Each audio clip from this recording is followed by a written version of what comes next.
What was it like?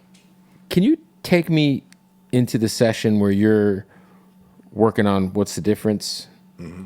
Because that is, we talked about posse cuts earlier. That's another all-timer. Yeah. You know, your verse, obviously Eminem's verse is fucking crazy. But, but I feel like your line, what's the difference between me? About 5 bank accounts, 3 ounces, and 2 vehicles. Yeah. I feel like just an all-time verse on that album. What was that studio session like? Yeah. I think it was at Larrabee. And it was like one of the last things that we worked on before. No, I'm thinking about the X record. That was that record. But in that session, Dre was there. I think Scott Storch was there. Engineers, and I think that's it. So was M's verse already laid down? Oh, we didn't hear. I didn't hear that. I didn't hear anything until I laid my verse. Okay. Yeah. And so he's like, "You got something for this?" I was like, "Yeah." And then went over there and smashed it. Of course, got the direction from Dre. Made sure that it was right in the pocket, had everything delivered in the right way, the way he want to hear it, and that was it.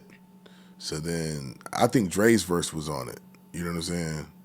And then when he put it all together, that shit came out crazy. Yeah. Crazy. That beat was just, at the time when you heard it come on, it was like it was a highlight. You know what I'm saying? It was not just like, it was at the top of the record. This is like showcase. Mm-hmm. This is gonna be a big one. Yeah. You and Eminem have had some amazing moments on records together. Yeah. Don't Approach Me is a great record, by the way. Thank you. Bitch Please 2 ended up on his album, right? Yeah. Which was random as fuck. Yeah. Like, how the fuck did Eminem get the second Bitch Please? Hey, man. Yeah, it was good. Can you talk about your guys' relationship? Because obviously you're on tour with him too, the Up in Smoke tour. Eminem's not quite Eminem yet, but he's still Eminem. He came out in the fucking jumpsuit and shit. Yeah. But what was y'all's like friendship like? And so, like, your guys' chemistry was pretty crazy on songs. No, it was good, man. I think we just cut from the same cloth as far as where our taste in hip hop is, right? So, everybody has their own original way of presenting themselves. And, he's definitely, what I'm saying, one of the greatest, you know what I'm saying? And so seeing him, now from then is dope to be able to see how the integrity of what he's doing is still intact and still in place.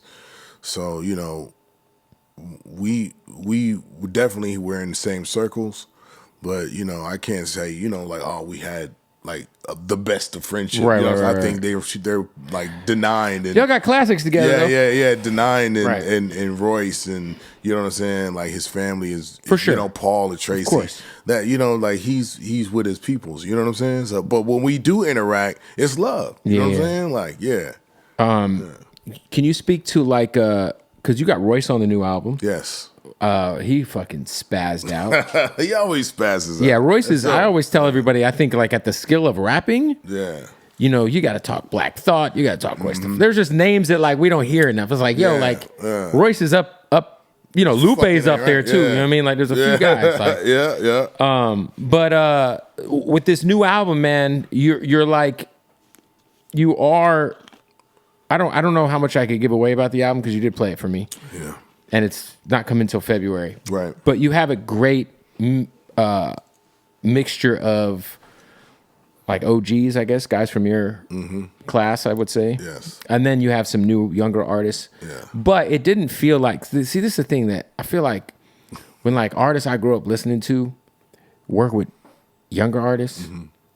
It feels forced. It feels forced and it's just like, yo, like, I don't want to hear you on their shit. Like, I don't mind, you know what I mean? Yeah. And so with your new album, I feel like you brought people to your world. And what I appreciate about this project is it feels like an Xzibit album. Yes. It doesn't feel like you're washed. Yeah. And I mean that, bro. You know what I'm talking about, though. Yeah. Because you'll hear some of these. Thank you, man. No, Thank you. but you'll hear some of these OGs, and they'll put out some new shit, and you'll be like, What? we don't want to hear this from you. That's what I appreciated about Cube's single. It's my ego. I said, this is some fucking Ice Cube shit. This is what I want to hear from Ice Cube. Yeah, yeah. I don't want to hear. Yeah, Yeah. With that being said, this album feels like Yes. it'll stand the test of time. Thank you, brother. I don't think I needed to conform. I don't think I needed to find a new sound or try to do what's current. I think I just need to do what I do extremely well. And I think the quality and standard of people that, like music, that it has a, like you said, I think people, regardless of how they know me, regardless of what they know me from, I deserve one listen. For sure. You know what I'm saying? Yeah. Yeah. Before you dismiss it, before you say, fuck him, whatever, you know what I'm saying? Or whatever, just want to come and blast the comments or whatever. Just one listen. Give it one run. You know what I'm saying? I think the game owned me that.